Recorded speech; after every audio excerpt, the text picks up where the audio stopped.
প্রথম ক্যান্টনমেন্টে, তারপরে বঙ্গভবনে ছিলাম।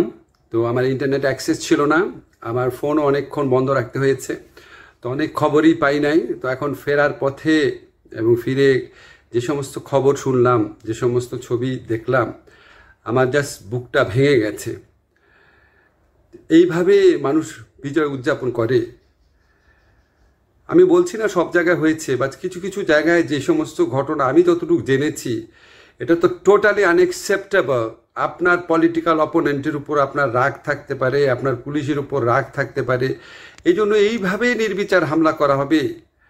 আর আজকে একটা কথা আপনাদের মনে রাখতে হবে, পুলিশের যারা সদস্য তারা অনেক ছোট চাকরি করে, পুলিশের সবাই খারাপ কাজ করেছে, আর আমরা মানে সবাইকে দোষ দিয়ে দেবো, এটা খুবই ভুল, খুবই ভুল।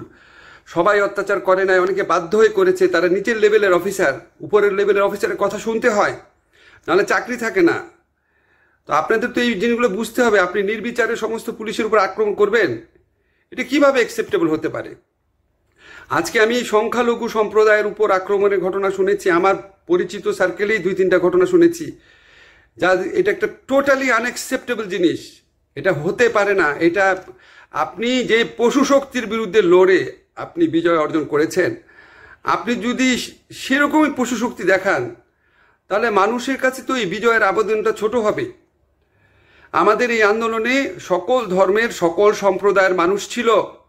আমার নিজের ছাত্র ছিল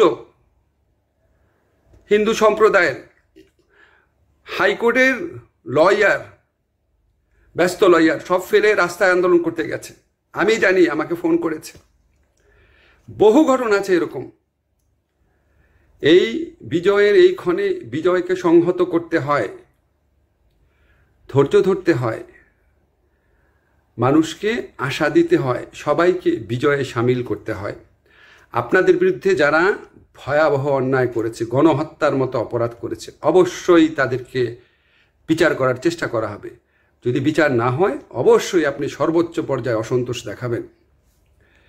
কিন্তু সাধারণ সাধারণ পুলিশ, সাধারণ সাধারণ মানুষ, একটা নিরীহ একটা সংখ্যালঘু মানুষ, একটা ঘটনা যেন আর না ঘটে। আমার প্রতি যদি আপনাদের বিন্দুমাত্র ভালোবাসা থাকে, যাদের ভালোবাসা থাকে, তারা এই কাজ করবেন না, প্লিজ প্লিজ। আমরা একটা ধ্বংসযজ্ঞ, একটা চরম অপশাসনের মধ্যে দিয়ে গিয়েছি। এখন আমাদের দেশ গড়ার সময়। দেশ গড়ার সময়ে সবাইকে সাথে নিয়ে করতে হয়। আইনের মতো আইন চলবে, যার যা অন্যায় করেছে সেটার আমরা অবশ্যই বিচার চাবো। এটা নিশ্চিত করার জন্য আমরা আবার যতটা করা যায় করব, বা ধৈর্য ধরে অপেক্ষাও করব। যাই হোক, আমি শুধু আবেদন করব, প্লিজ এই ধ্বংসযজ্ঞ বন্ধ করেন, এই লুট বন্ধ করেন। এখন যা ভাঙছেন এগুলি শুধু আমাদের সব রাষ্ট্রীয় সম্পত্তি। আমার রাষ্ট্রে পুলিশ না থাকলে আপনি বাসায় থাকতে পারবেন? আপনি তাহলে আপনার পক্ষে সম্ভব এটা? পুলিশ বাহিনী রিফর্মের কথা বলেন। যারা পুলিশ, যে সমস্ত পুলিশের বিরুদ্ধে অন্যায়ের অভিযোগ আছে, বাণিজ্য করেছে, মানুষকে হত্যা করেছে, নিপীড়ন করেছে, অবশ্যই আপনি তাদের বিচার চাবেন। আপনারা সবাই ধৈর্য ধারণ করেন, প্লিজ প্লিজ। সবাই সবাইকে রক্ষা করার জন্য চেষ্টা করেন, বিজয়ের আনন্দে সবাইকে সামিল করার চেষ্টা করেন। যারা খারাপ শাসক থাকে, যারা খারাপ মানুষ থাকে, তারা মানুষের মধ্যে বিভেদ ছড়ায়, বিভ্রান্তি ছড়ায়। আমরা এটা অনেক বছর যাবৎ দেখছি। আর এই জাতি এটা নিতে পারবে না। আমরা সবাই মিলে একটা দেশ, সবাই মিলে একটা জাতি। আমরা এই দেশকে এখন শুধু ভালো দিকে নিয়ে যাওয়ার জন্য কি কি বুদ্ধি দরকার, কি কি কাজ দরকার, সেগুলি করব।